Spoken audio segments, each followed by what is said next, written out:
but okay. Okay. Good.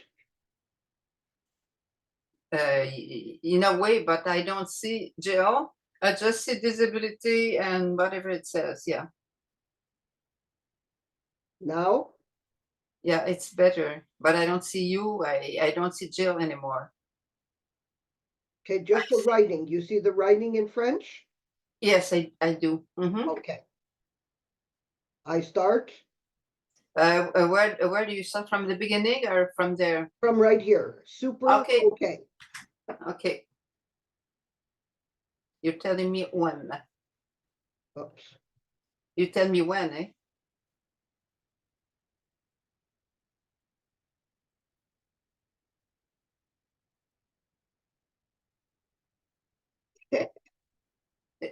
You tell me when? I'm trying. 1 sec. Okay.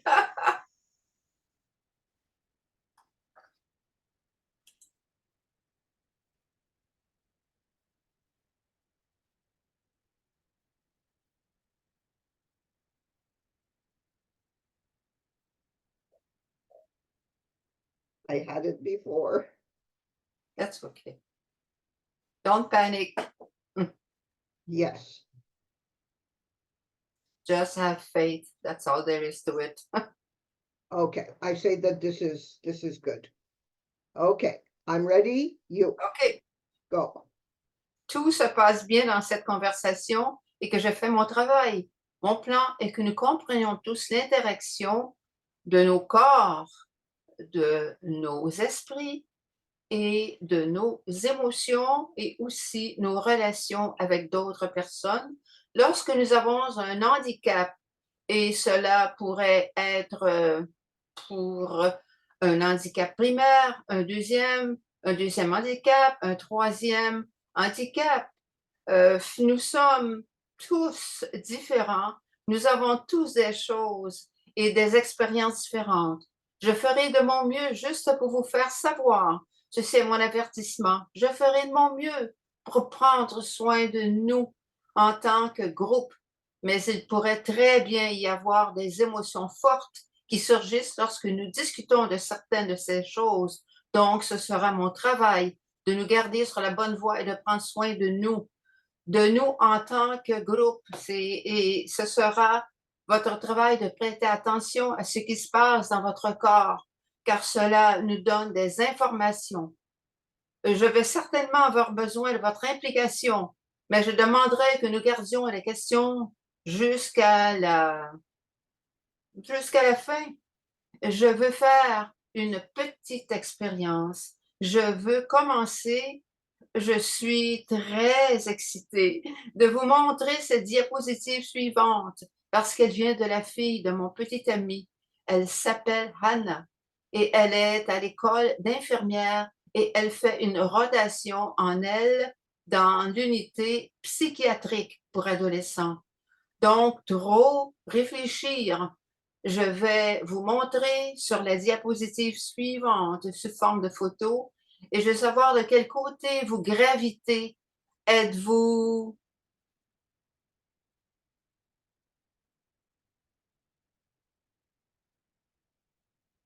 musique? Prêt? Wow! Wow! De quel côté pouvez-vous me dire? De quel côté vous gravitez? Le droit? Le droit? Le droit? Ouais, ouais, ouais. Bien oui. Oui, donc j'aime. Je suis, je suis excitée que vous ayez joué un peu avec moi là-dessus parce que nous captons nos signaux du monde qui nous entoure et ils sont probablement, au fil des moments, nous nous rapportons davantage au rose qu'à l'orange. Donc, nous captons les signaux du monde sur ce qui est et sur ce qui est confortable. Et c'est notre système nerveux autonome. Et il y a tellement de recherches dans le passé quelques années sur l'importance de cette partie de notre système nerveux, surtout lorsque nous avons subi un traumatisme. Donc, juste un peu d'anatomie de base, avons un énorme nerf qui traverse notre corps. C'est le nerf vague et il transporte un message entre notre cerveau, notre cœur et notre système digestif. Il contrôle beaucoup de choses involontaires auxquelles nous ne pensons même pas, comme notre respiration cardiaque. Aller aux toilettes, ce que je vais vous dire tout de suite a été plus un problème pour moi.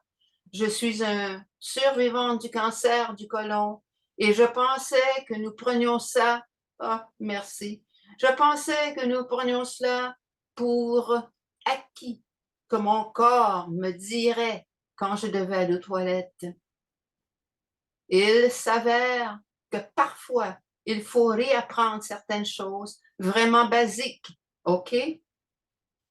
Tu dois connaître ce qu'il faut garder à l'esprit, c'est que 80% de ces nerfs qui sont attachés aux nerfs vus, 80% transportent des informations du corps au cerveau et seulement 20% vont du cerveau au corps pour nous dire quoi faire afin que nous puissions, nous recueillons maintenant constamment des informations sur l'environnement, non pas parce que nous y pensons, mais parce que nous faisons exactement ce que vous avez fait. Nous pensons que c'est bien si je vous avais demandé laquelle de ces images semble la plus sûre. Tout le monde aurait eu une opinion, à moins que vous n'ayez un cerveau, une blessure ou une démence avancée ou la maladie de Parkinson et vous ne pouvez pas comprendre l'affect, vous ne pouvez pas comprendre quel message je reçois du monde. Cela arrive si vite que nous n'avons même pas besoin d'y penser. N'est-ce pas vous? Vous vous rencontrez, moi, pour la première fois, et je suppose, parce que je connais Mona et Carla, tu me fais déjà confiance, mais je veux te montrer quelque chose que tu ne peux pas me voir entièrement. C'est la limitation de Zoom.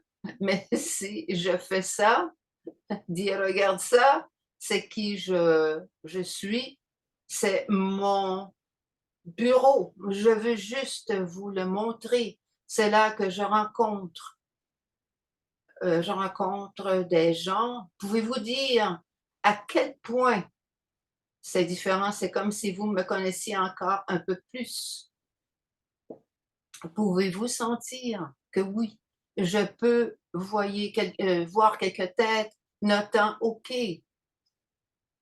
Des diapositives suivantes, ce que tout cela je sais aussi, si vous me voyez faire des présentations à nouveau, vous remarquerez que j'adore utiliser des images d'animaux.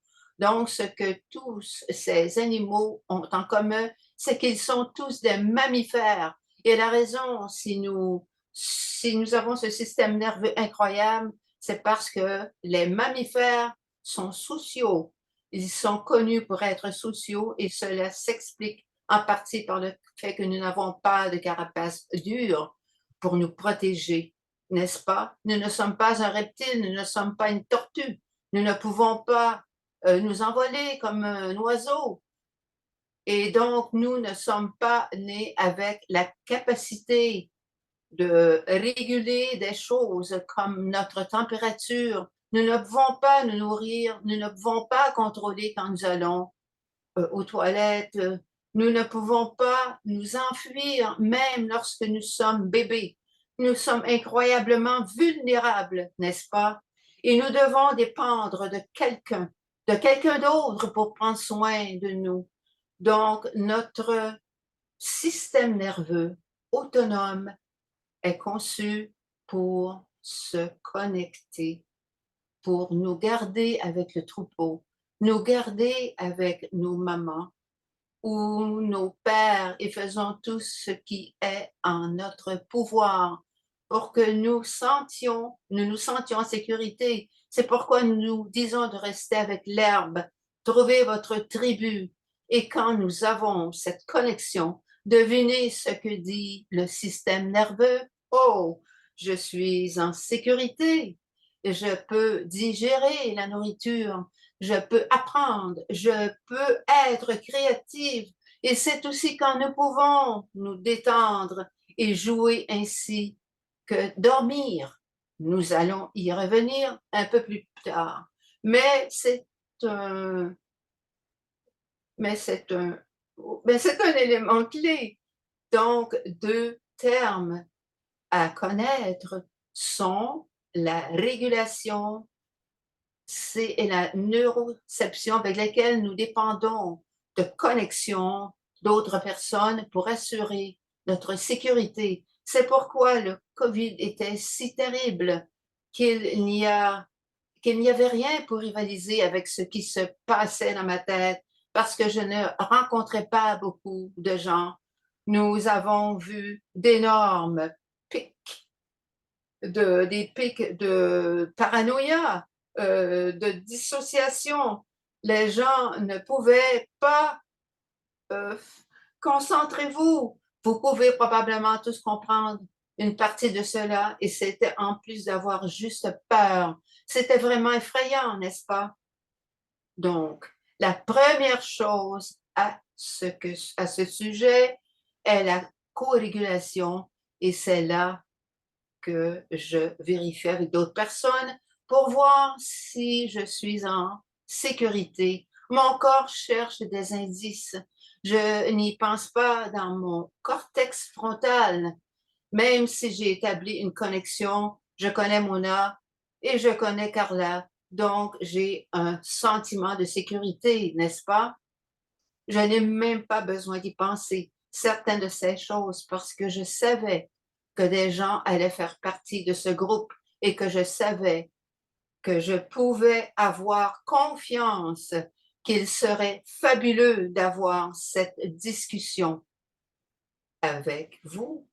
Donc, c'est de la co-régulation et c'est quelque chose en tant que thérapeute auquel je prête attention.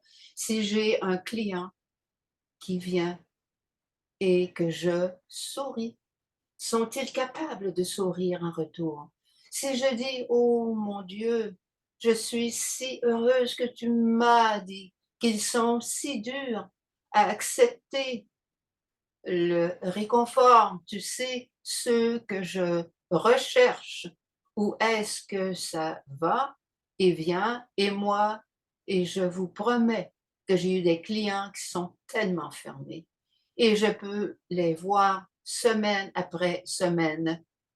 Et peut-être qu'enfin, la 5e semaine, je leur ferai sourire ou ils souriront, je vais me dire plaisante à propos de quelque chose. Et c'est à ce moment-là que je sais, OK, le corps de cette personne comprend qu'elle peut être en sécurité avec moi. Et parfois, c'est ce que tout petit peu, un peu de progrès et nous parlerons de pourquoi, c'est-à-dire que nous parlerons de raisons pour lesquelles parfois ce mécanisme qui nous permet de nous connecter reste en quelque sorte bloqué. L'autre mot pour savoir est la neuroception et c'est là que mon cerveau s'inspire automatiquement de l'environnement pour me dire si la situation dans laquelle je suis, que je n'ai même pas besoin d'y penser correctement. Et le défi, c'est que la neuroception me dit aussi, sans même y penser, si je ne suis pas en sécurité, bon. D'accord, il y a une autre image.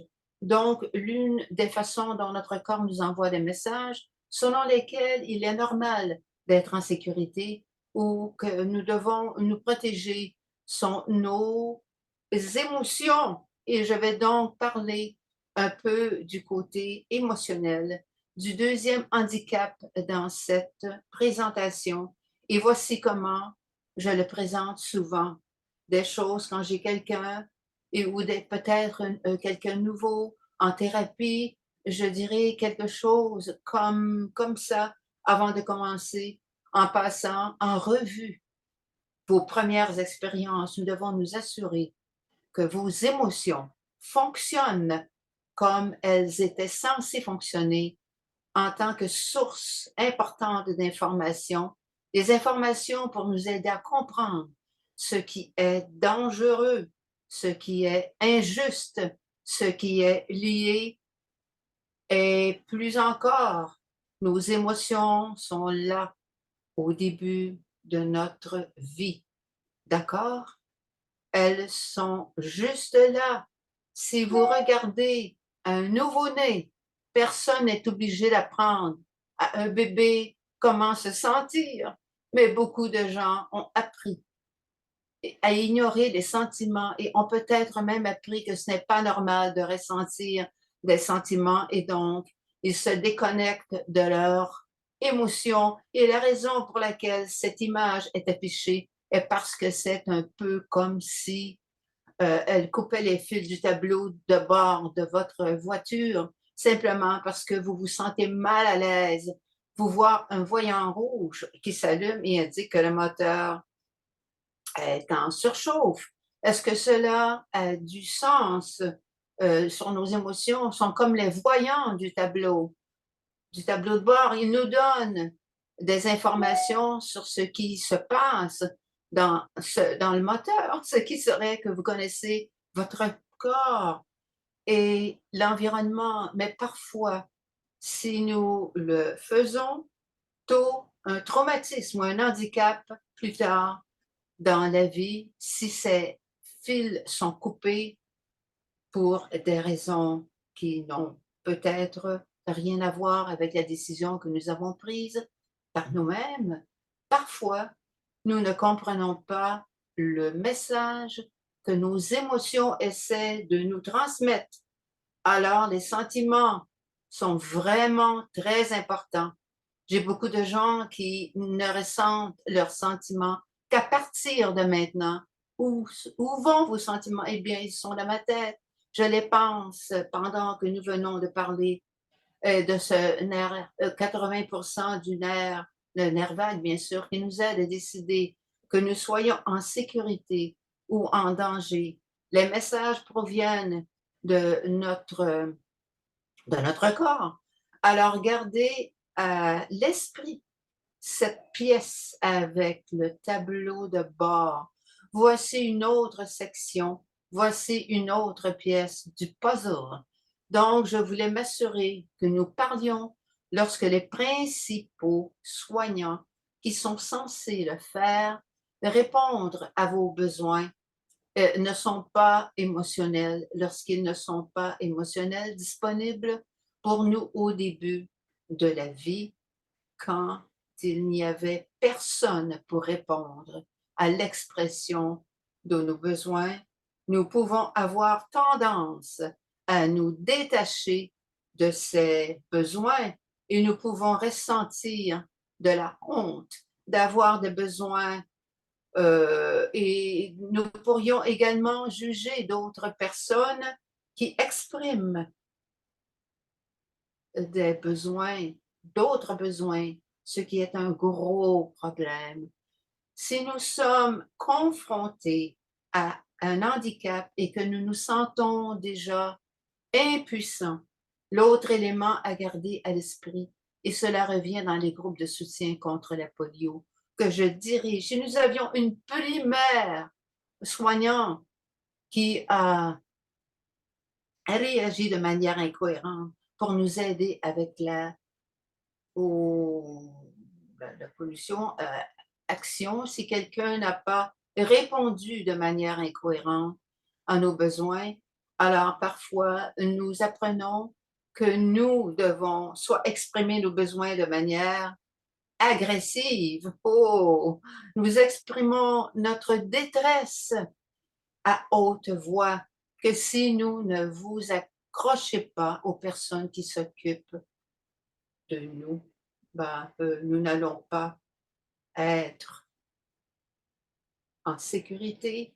Le défi avec ça, c'est que nous exprimons nos besoins, exprimons nos besoins et nous faisons de notre mieux.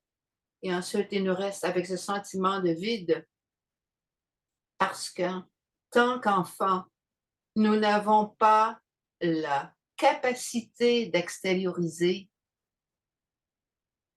la responsabilité, nous n'avons tout simplement pas la capacité de le faire. Notre cerveau ne s'est pas développé. Et donc, si quelque chose ne va pas, nous pensons que c'est de notre faute et nous faisons tout ce que je fais.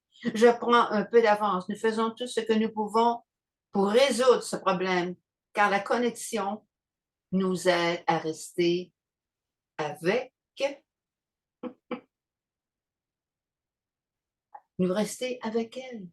C'est donc la partie si nous sommes câblés pour la connexion ou sommes-nous câblés pour la protection et pour nous tous, ce sera un peu des deux, d'accord? Donc, en tant que mammifères, nous apprenons en regardant, en essayant des choses et en répétant des choses, et cela se connecte à notre cerveau pour savoir comment naviguer dans le monde. Nous dirions donc en thérapie, ceux qui se déclenchent ensemble se connectent et ainsi ces voies de danger et de sécurité deviennent bien portées, plus nous vivons la vie, la simple vie. Je dirais que c'est très facile pour beaucoup d'entre nous de comprendre où nous sommes connectés pour nous protéger. D'accord, le système nerveux veut cependant trouver un endroit un peu comme l'or. Il veut trouver la chaise qui est parfaite. Elle veut avoir l'homéostasie. Elle veut avoir un mécanisme qui peut bouger. OK. Parfois, quelque chose nous arrive et notre système nerveux se déclenche comme un danger, un danger, un danger. Et généralement, nous dirions que c'est soit parce qu'il y a trop de choses qui entrent dans trop de stimulation, peut-être que nous avons des parents qui étaient violents, n'est-ce pas? Peut-être que nous avons été maltraités émotionnellement, physiquement, verbalement, sexuellement. Cela peut aussi être trop de sorties, donc il y a trop d'attentes pour vous assurer que vous gardez le sourire sur votre visage afin que tout le monde soit présent, la famille reste heureuse. J'entends ça souvent. Sois une bonne fille. Ouais. Donc, il y avait trop de sorties. Si ça devait être mon rôle dans la famille, tu as un handicap. Mais maintenant, assure-toi de ne pas faire d'histoire. Soyez aussi indépendant que possible et c'est ainsi que vous allez survivre. Ne dites pas que vous avez des besoins. Alors, ceux qui s'allument ensemble se connectent juste pour passer en revue, juste un peu plus trop de stimulation. Cela pourrait signifier trop de stimulation, encore une fois, ou cela pourrait signifier l'isolement, cela pourrait signifier pas assez de calme et entretenir trop de violence, trop d'attente pour prendre soin des autres, pas assez de soutien et de sécurité pour mes émotions. Et quand cela se produit, le système nerveux apprend, oh, je suis ici, avant de reconnaître que c'est dangereux et que je ferai tout ce qu'il y a et ce qu'il y a à faire à tout, à tout prix pour me sortir de cette situation. Donc, ma question serait, qu'avez-vous appris, vous et votre système nerveux, lorsque vous avez eu la polio la première fois? Quelle a été cette expérience? Qu'est-ce que votre famille a appris? Avez-vous parlé à ce sujet ou vous sentez-vous en sécurité? Pouvez-vous ressentir un sentiment de calme et de sécurité dans votre corps, votre moi adulte, plus sage et plus sage encore? Peut-il se connecter avec les autres sur le plan émotionnel? Et quel mécanisme d'adaptation pourrait être en jeu pour empêcher ces mécanismes d'adaptation corrects?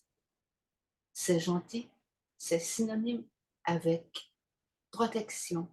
Comment puis-je me protéger lorsque les choses deviennent sérieuses ou que des émotions surgissent, surtout si j'ai appris que ce n'était pas bien de montrer des émotions ou si ce n'était pas bien de montrer certaines émotions, toujours des émotions. Vous êtes tous avec moi. Oui, oui, d'accord, merci. Merci à tous, c'est vrai. Alors, j'ai parlé du fait qu'il y a tellement de recherches en cours. Il y a tellement de recherches en cours à ce sujet en ce moment.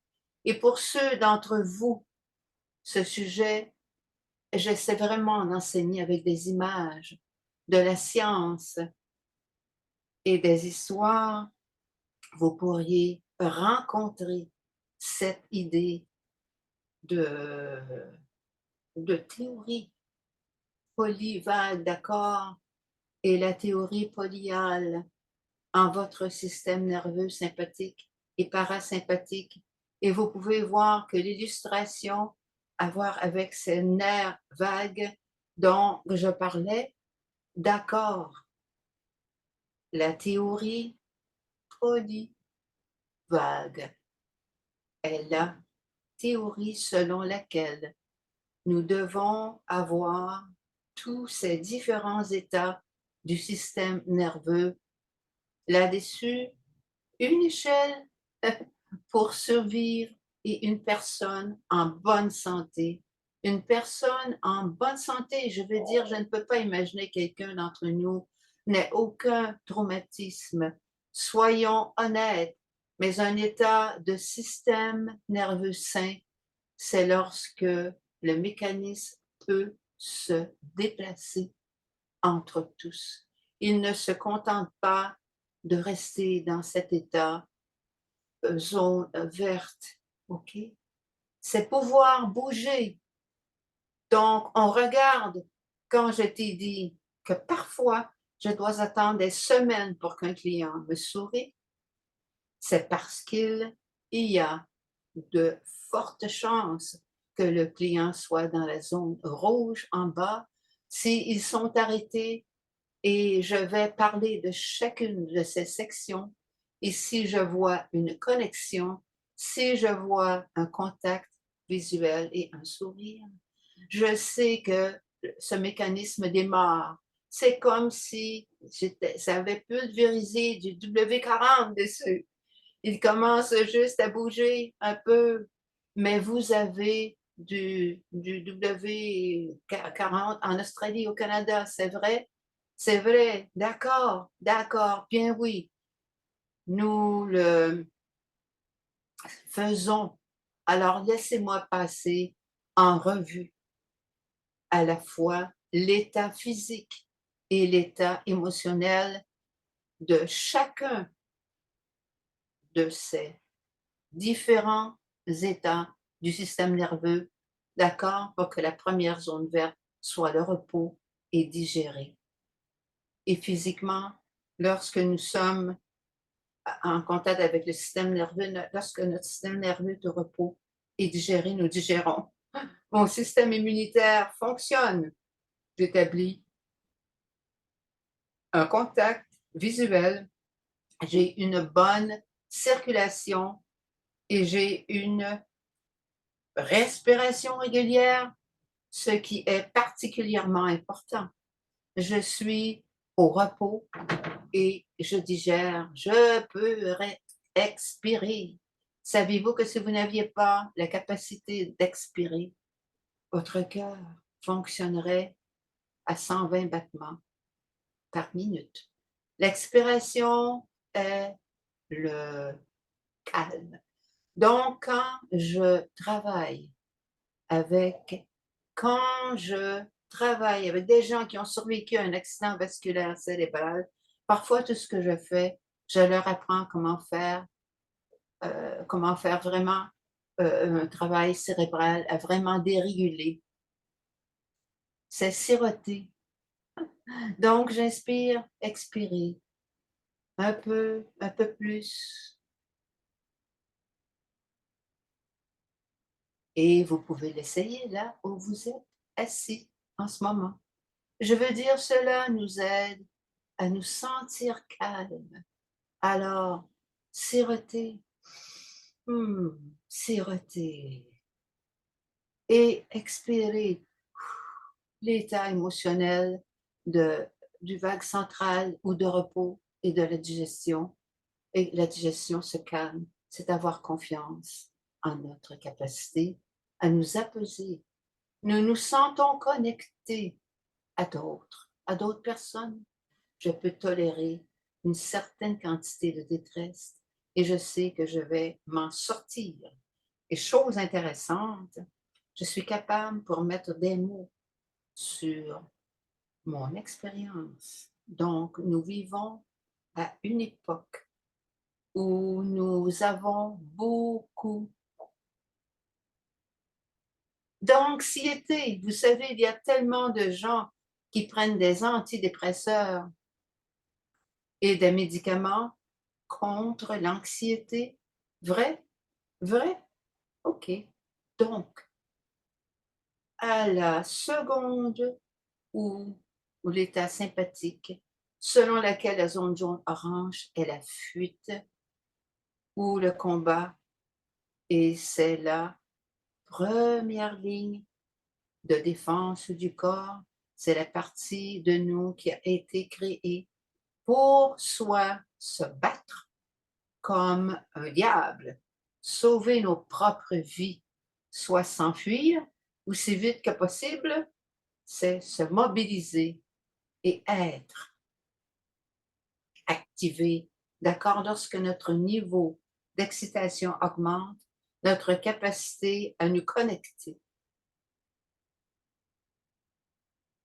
diminue. Donc, les éléments physiques de cela, nous nous retrouvons en combat ou en fuite, sont une augmentation de la fréquence cardiaque et de la tension artérielle.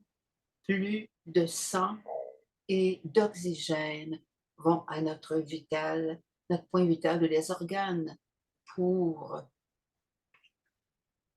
nous motiver. Sommes-nous bons? Ouais. Nous avons une diminution de la digestion des changements chimiques dans notre sang pour qu'il puisse coaguler plus rapidement, une respiration superficielle. Notre système immunitaire devient vraiment déprimé et atténué. Nos muscles sont tendus et notre amygdale s'enflamme. L'amygdala est la partie du cerveau qui se déclenche et dit qu'il y a un danger, et comprend ce qu'elle envoie, un message à l'hippocampe. Et c'est là que nous conservons nos souvenirs. Donc, l'amygdale se déclenche, elle envoie un message à l'hippocampe qu'il y a un danger et l'hippocampe, ce n'est pas une situation sûre et je dois m'en souvenir et nous n'avons même pas besoin d'y penser. Et ce changement qui façonne nos réponses futures et qui fait partie de ce qui rend un deuxième handicap si difficile, est à cause de ce que notre corps nous a appris si tôt que l'état émotionnel de cette zone orange est accablant, rage, irritabilité, problème d'anxiété, panique, s'endormir constamment, être vigilant au danger.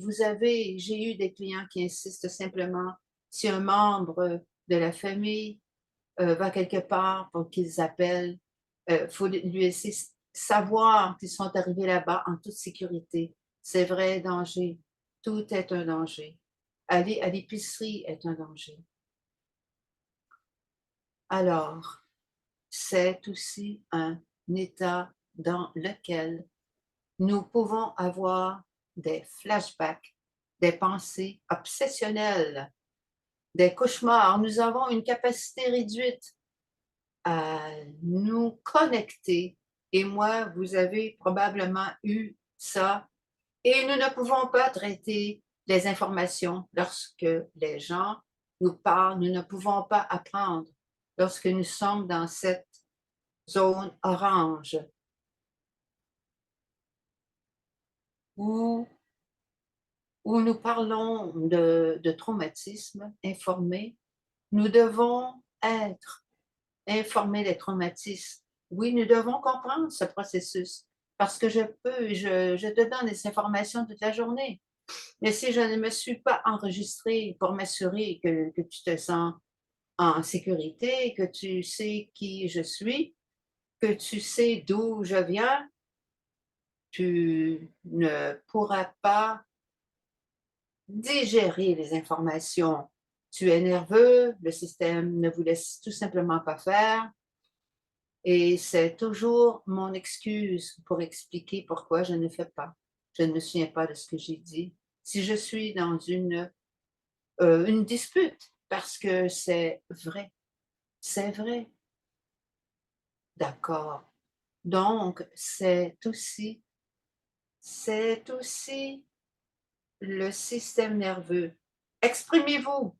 Cela peut nous donner un peu d'anxiété. Et ce que je veux que vous sachiez sur l'anxiété, c'est que l'anxiété est vraiment très bonne pour des tâches très simples. Il est difficile pour nous de reconnaître l'anxiété en nous-mêmes. L'anxiété est une de ces choses qui font des éclaboussures dans le monde.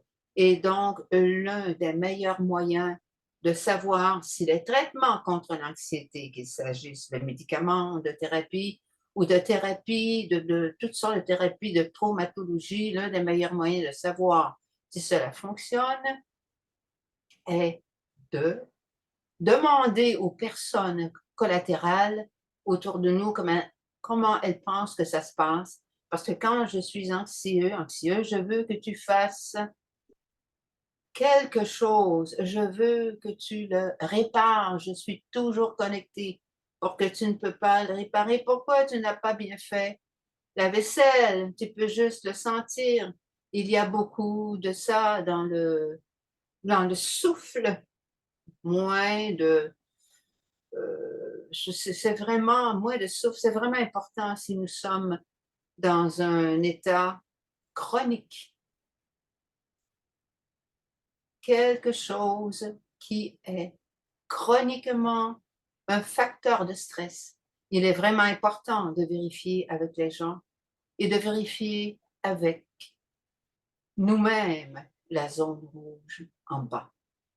Vous avez probablement entendu parler de combat en vol ou gelé, donc nous savons maintenant que le gel est une troisième partie du système nerveux et cela a été conçu.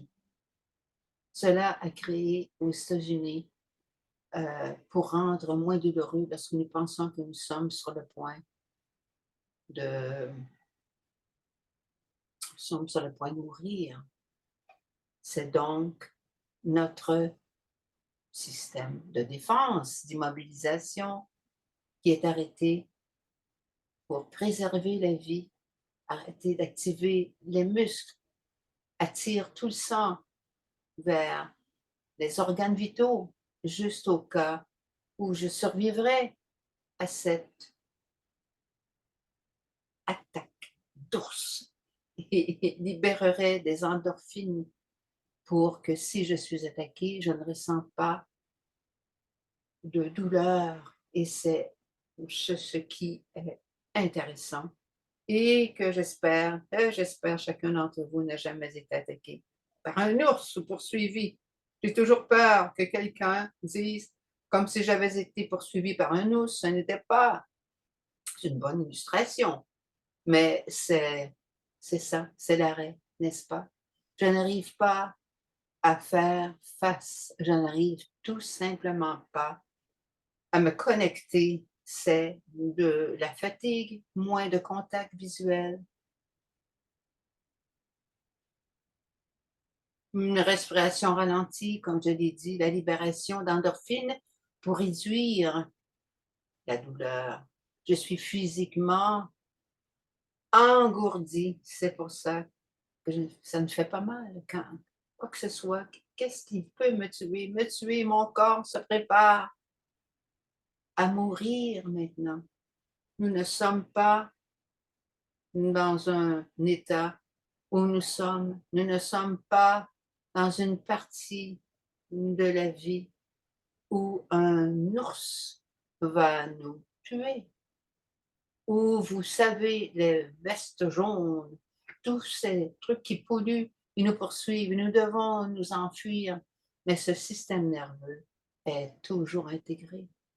Et donc, nous ressentons toujours l'état émotionnel de ceci et l'état émotionnel de ce gel et la dépression. On se sent congelé, une dépression, une dissociation, un engourdissement, impuissance, une affectation c'est très plat. Désespoir n'ayant pas la capacité de s'engager avec d'autres personnes, ayant juste mon esprit qui est complètement vide. Je ne peux pas m'enfuir et parce qu'il y a une telle composante glaciale, c'est extrêmement difficile. Le système nerveux est autant submergé pour que je puisse mettre des mots sur mon expérience. Mon expérience est aussi la raison pour laquelle, pourquoi les gens qui ont été dans d'horribles situations de violence ne peuvent pas s'enfuir. Et pour certains d'entre nous, si nous étions enfants, quand quelque chose nous arrivait, nous ne pourrions pas nous enfuir de toute façon. Et le système a probablement passé un certain temps dans cet état de vague dorsale gelée qui ne bouge plus. D'accord? Je vais arrêter de partager mon écran pendant juste une minute. D'accord? La raison pour laquelle je vous le fais savoir est que parfois, si les gens l'ont fait, ils sont dans l'un de ces états et je viens de tirer hors de l'écran.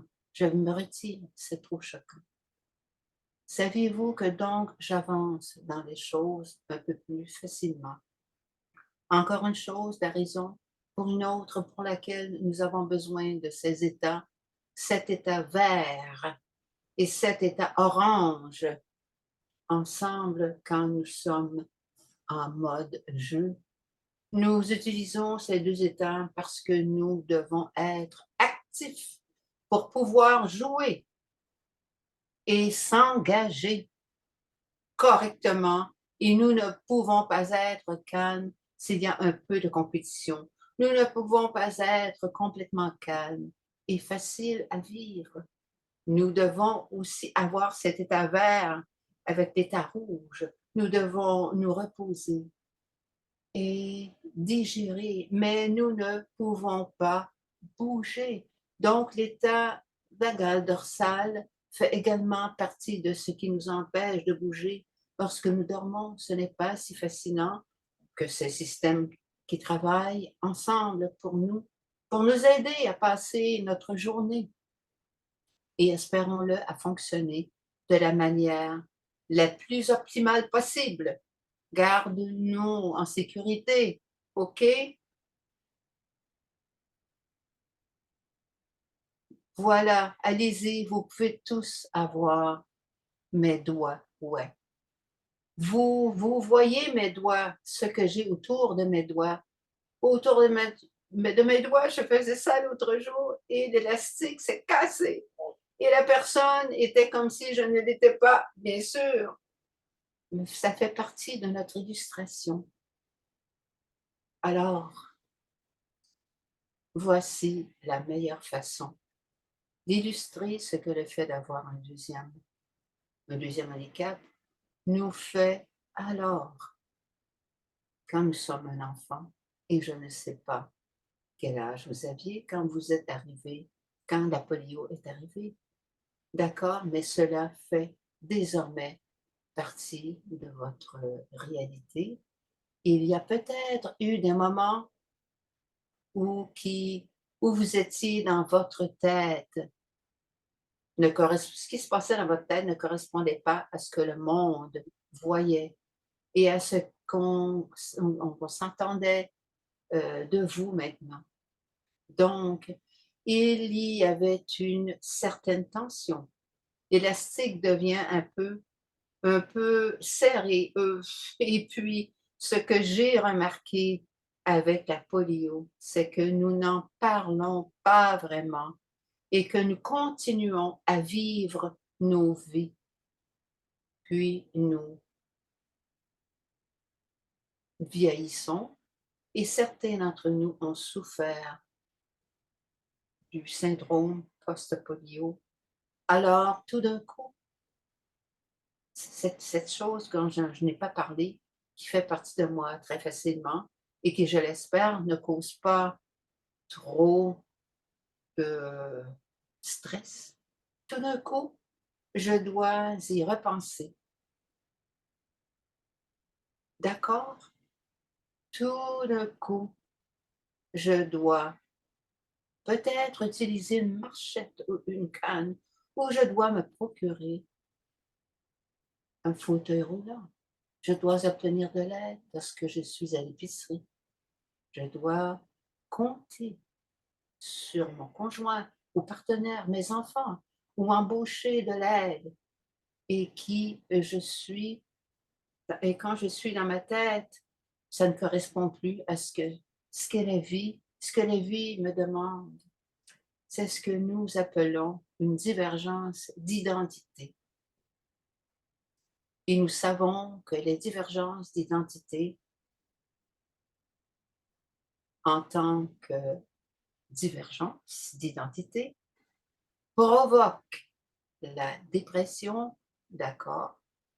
C'est très situationnel. Donc, ce que nous devons faire correctement, et c'est à ce moment-là que le système nerveux est correct. C'est probablement comme si mon système nerveux était gentil de faire le vol ou de combattre le truc, de rester là, de geler. Je suis un peu irritable, je ne me sens tout simplement pas vraiment moi-même.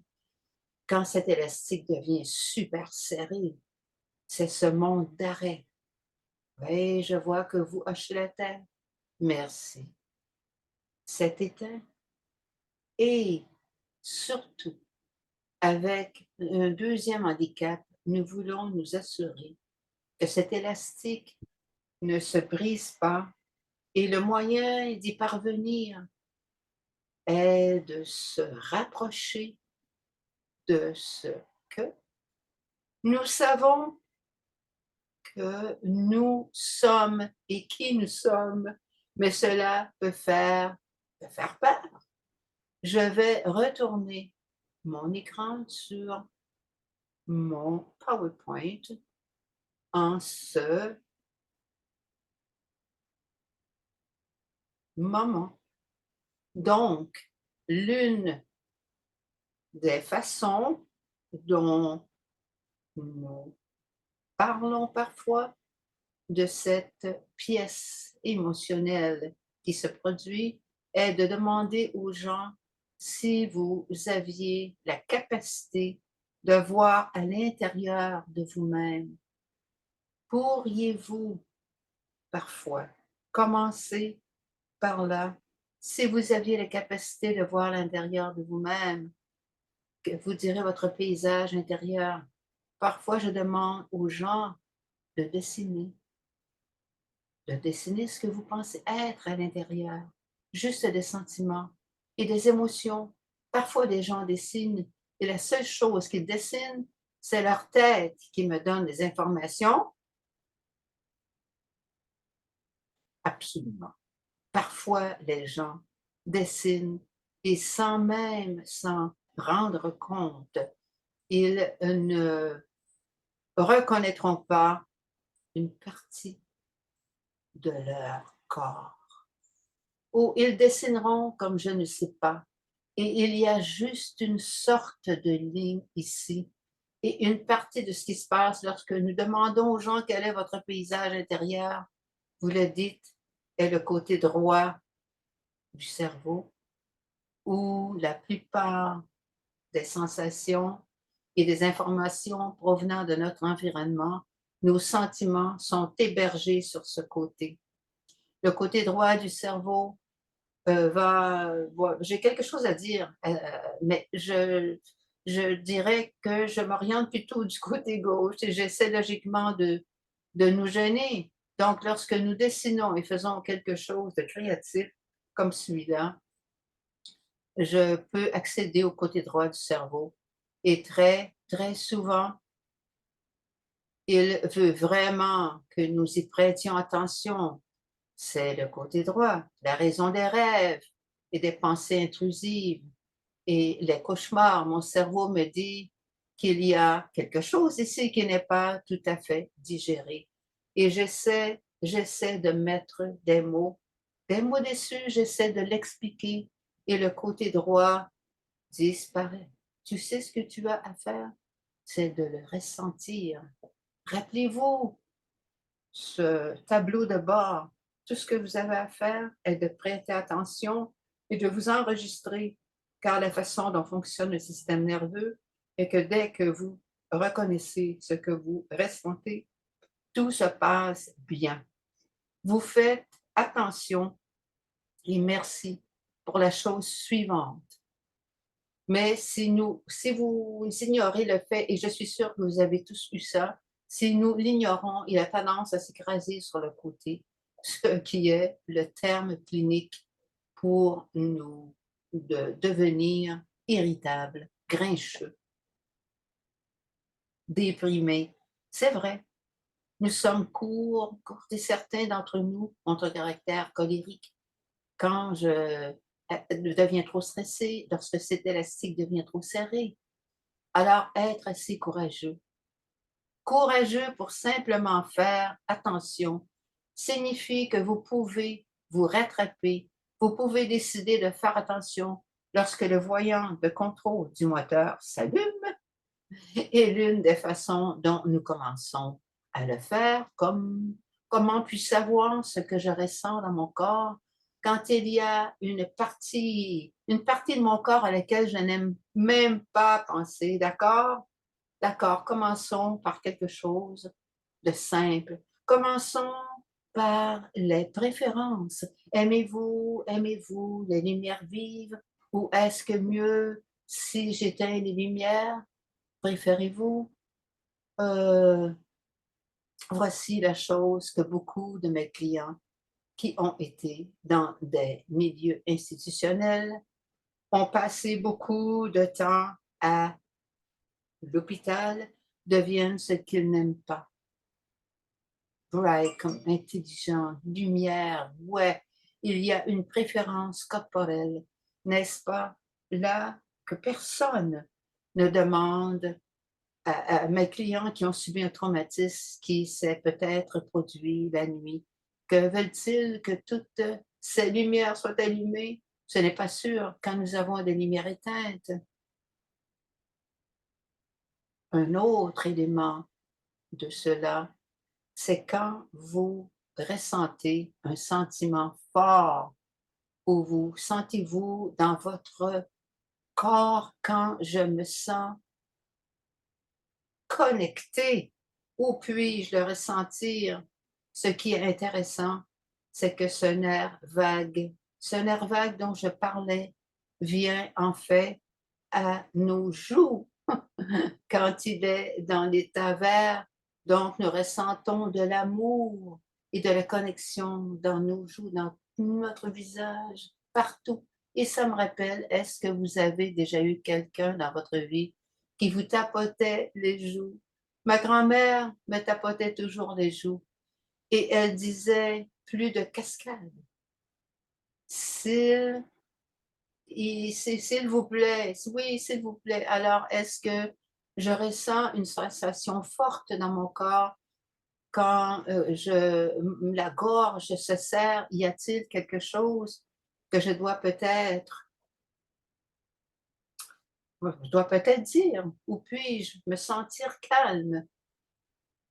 J'ai eu un client l'autre semaine qui vient de dire qu'il n'y a pas une seule partie de moi qui ne soit déprimée. J'ai dit: «Où ressentez-vous tout cela?» Alors j'ai dit: «Est-ce que tu le sens intérieurement ou à l'extérieur? Ou tout est à l'intérieur?» Eh bien, devine ce que ton corps a à l'extérieur, ça s'appelle ta peau. Es-tu capable de sentir ta peau? «Oh, je peux sentir ma peau». OK, ta peau est déprimée? Non, c'est pas d'accord. J'ai fait notre peau, que je fais de ma peau, elle nous protège. Nous ne laisserions pas quelqu'un nous enfoncer une aiguille et prélever notre sang. Et si c'était quelqu'un qui avait vraiment du mal à établir des limites dans sa famille, et donc la peau est devenue, elle se métamorphose, car c'est une métaphore qu'elle peut y avoir toutes ces choses qui se passent à l'intérieur. Mais je n'ai pas besoin de me vider de mon sang parce que quelqu'un dans ma famille est méchant. Je parle des choses sensibles. Je partage mon sang. Si tu veux dire ça, je partage cela avec des gens en qui je sais que je peux avoir confiance et que je peux prendre cette décision. Ta famille avait des attentes très élevées envers elle toute sa vie. Elle serait le réceptacle émotionnel. Donc, elle s'assurait que tout le monde s'entendait bien et qu'elle était la plus âgée. Alors, devinez ce qui se passe lorsque le bébé le plus âgé sourit et que le reste de la famille est avec tout le monde. Il sourit. Alors, que dois-je faire? Je dois sourire tout le temps. Alors, vous ne reconnaissez pas toutes ces lumières allumées? Tableau de bord avec les autres émotions.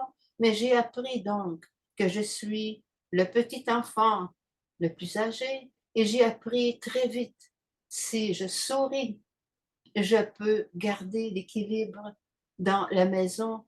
Mais alors, qu'est-ce que je fais? J'oublie mes propres besoins.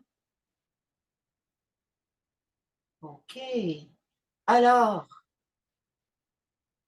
fais attention, d'accord? J'ai mal et où ai-je mal? Pouvez-vous trouver un endroit dans votre corps où vous n'avez pas mal en ce moment? Un endroit? Commençons par là. Donc, je traverse ça assez rapidement, mais je dois le dire. Vous, que d'après ce que j'ai appris et ce que je sais sur le travail avec des expériences qui nous font vraiment perdre les pieds. Le travail lent est rapide, donc ce n'est pas le genre de travail que nous nous attendons à faire tout de suite. Nous commençons avec peu de choses. Aimez-vous les lumières hautes ou basses? Faisons un profil sensoriel. Préférez-vous boire de l'eau froide ou de l'eau chaude? Aimez-vous les choses qui sont croustillantes à manger ou préférez-vous quelque chose de moelleux? Ou parfois les gens ont une préférence pour quelque chose qui est gluant.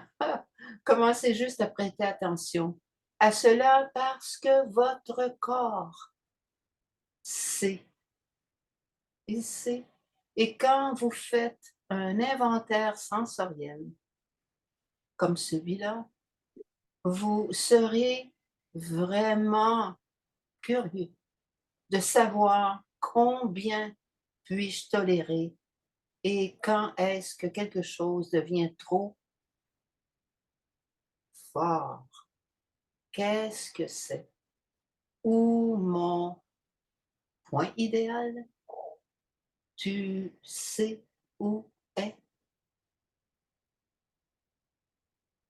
Ou est-ce que tu vas aussi probablement remarquer tes mécanismes d'adaptation qui sont une bonne protection? Donc, certains d'entre nous s'en sortent. Je vais juste m'utiliser comme exemple. C'est facile pour moi. Quand je suis stressée, au lieu de me concentrer sur moi-même, je peux m'impliquer trop pour aider les autres. C'est juste moi.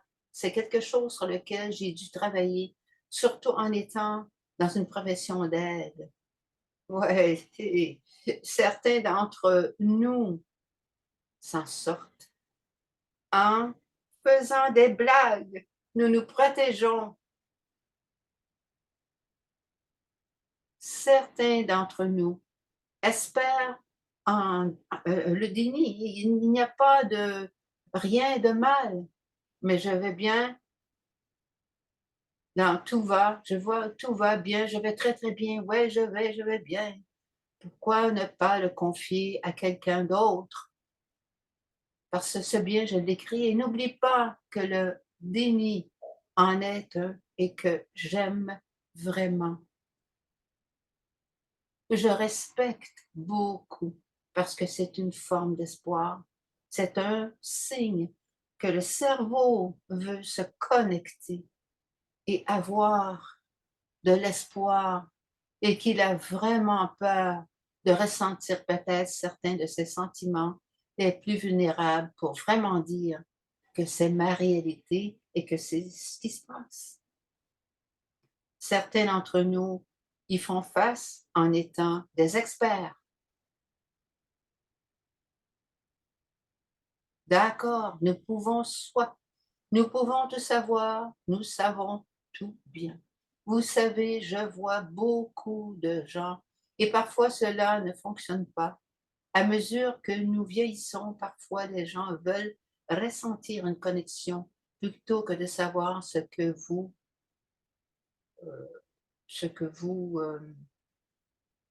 savez. Parfois, si je donne notre avis sans demander aux gens s'ils veulent l'entendre en premier. J'ai plus d'un client qui pense simplement que c'est son droit de simplement donner son avis et qui n'arrive pas à comprendre pourquoi il ne parvient pas à bien se connecter. Aidons-nous à vérifier les premiers avis sont excellents. Ils pourraient vous garder en sécurité. Et qu'est-ce qui se cache derrière cela? Ce qui se cache derrière votre besoin de partager avec moi. Mon préféré, ma bête noire absolue, c'est ce shell, c'est un moment d'arrêt, vous avez l'air un peu fatigué aujourd'hui. Tout comme allez, allez, allez. Personne ne veut entendre. Personne ne veut entendre ça, c'est vrai. Mais c'est une opinion que je n'ai pas demandée et il est logique que si quelqu'un entre dans un cabinet de thérapie et ne veut pas être vulnérable, il me le rendra. Alors, nous devons peut-être faire un peu de fouille, peut-être faire un peu de mise à la terre et voir si nous pouvons aller au fond des choses. C'est mon expérience avec vos opinions. Quand vous faites cela, cela me rend épineux. Mon expérience de vous est que c'est vraiment difficile. Eh bien, ce n'est pas ça, je voulais dire du tout. Qu'est-ce que tu voulais dire? Tu tiens beaucoup à moi? Merci. C'est le message que j'aime recevoir. Les autres d'entre nous, isolés, certains d'entre nous se mettent sur la défensive. Certains d'entre nous développent un processus de dépendance avec des substances et nous voulons toujours vérifier. Et voyez si cela est peut-être lié à un certain chagrin et je dirais qu'un autre mécanisme d'adaptation que beaucoup d'entre nous utilisent en interne est simplement un discours négatif sur soi-même, se critiquer.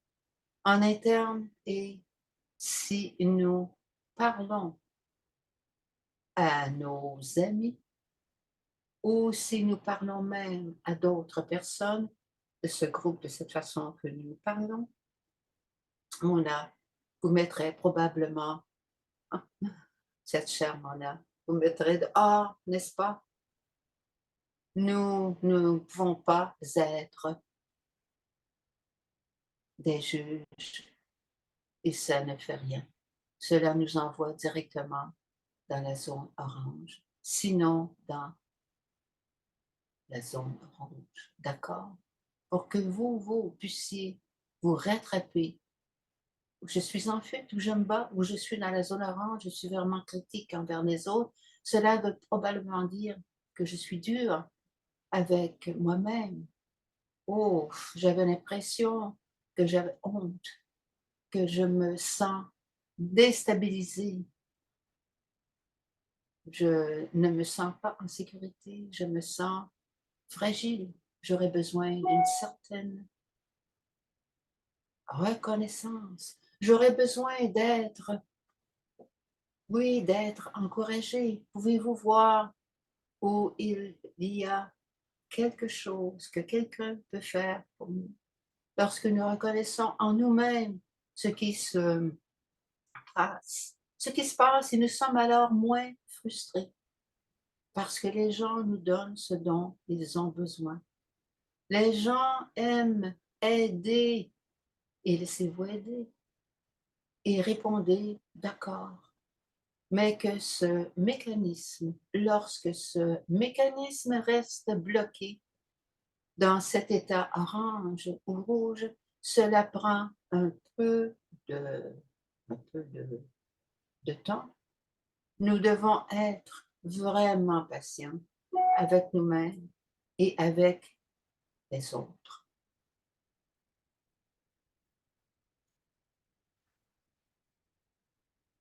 J'ai trouvé cette citation, parfois vous ne faites pas ressentir le poids de quelque chose que vous portiez jusqu'à ce que vous ressentiez le poids de sa libération. Et je ne pense pas avoir compris le pouvoir des groupes de soutien avant le groupe de soutien de Denver, jusqu'à ce que nous nous réunissions depuis quelques années et que le groupe. J'ai commencé à partager ce que c'était que d'avoir des problèmes de mobilité. En vieillissant, toutes ces choses. Et quand nous partageons ce que c'est que ce poids peut diminuer. C'est un élément de reconnaissance de ce qui se passe.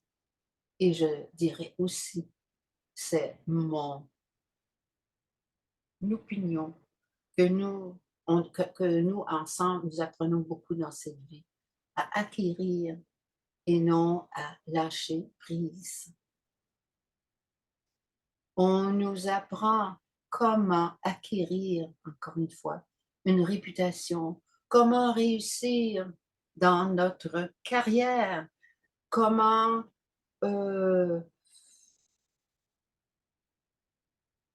avoir de grandes familles, peut-être que je n'ai pas d'enfants.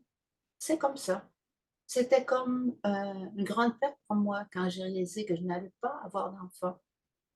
Ça se veut ici. J'ai été socialement perfectionnée dans une chorale et il y a certaines choses qui, juste à cause de la façon dont la vie fonctionne, la vie me demande de lâcher prise, effectivement. Il me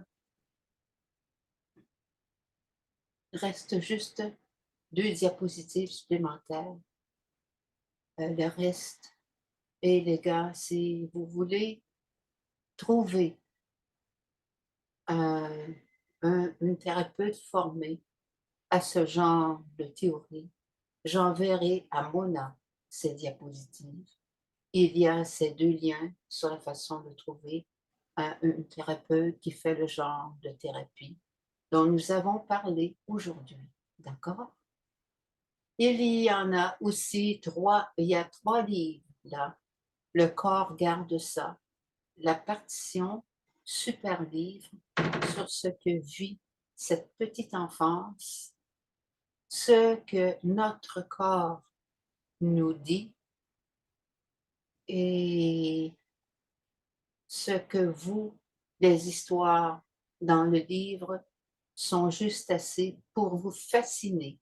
Aimez bien sur le corps, tout savoir sur le corps, nous pensons de cette façon, vous pourriez simplement demander à Carla, a tellement d'histoires tirées de son travail, que vous le faites. Carla, vous savez travailler avec des bébés. J'aime Wendy Lost Bader et elle a écrit ce livre intitulé Compter sur la gentillesse et elle a écrit pourquoi il est ainsi aussi difficile pour nous d'obtenir de l'aide de d'autres personnes lorsque nous avons un handicap. C'est un beau livre et elle est une excellente conférencière. Si jamais elle fait une présentation en ligne, et puis nous avons un client dans notre groupe de Denver qui lit dans sa pensée et ça lui a été très utile. En fait, je pense qu'il dirait que cela faisait partie du catalyseur pour lui de décider qu'il allait écrire son autobiographie, donc cela pourrait être une question à examiner. Je ne l'ai pas encore lu. Sur mon étagère, il est là, tout simplement.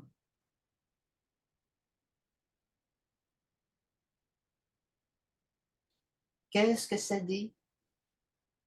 Alors, c'est moi. Je voulais m'assurer que vous aviez mes informations et nous lançons un groupe de soutien en milieu de semaine via Zoom. Et vous êtes mes invités à nous rejoindre si vous voulez faire ça. C'est l'heure qu'il est maintenant. Ce que je comprends ne fonctionne pas si vous êtes en France, en Australie, et nous pourrions le faire. Nous pourrions simplement voir si nous pouvons le déplacer plus tôt dans la matinée. Mais pour l'instant, nous le gardons à l'heure actuelle. Deuxième mercredi, je vais fermer l'écran et nous offrirons les choses aux questions. D'ailleurs, And thank you very, very much, Flo. Colette, for doing the translation. This was excellent. Thank you so much. I'll be talking to you.